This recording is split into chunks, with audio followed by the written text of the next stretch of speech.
يا منى، بتذاكري ايه يا حبيبتي؟ بذاكر سي بلس بلس يا ماما. سي بلس؟ وانا مش قلت ان انا عايزه الجريدز بتاعتك السنه دي كلها تبقى ايه بلس؟ يا مامي ده كودينج، هو ده اللي جاي عشان اعمل ويب سايتس وابلكيشنز وابيعهم واقبض بالدولار.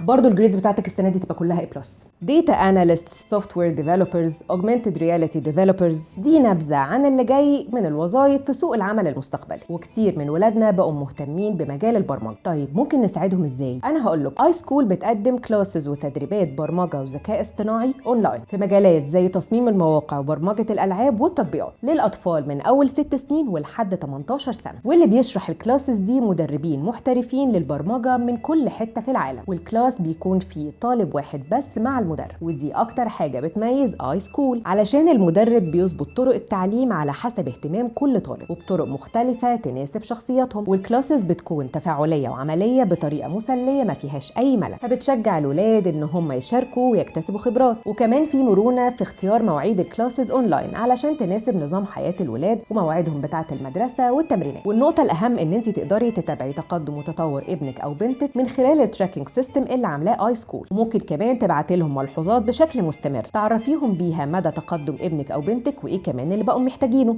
اي سكول هتأهل ولادكم للمستقبل. يلا ابعتوا رساله دلوقتي عشان تعرفوا كل التفاصيل.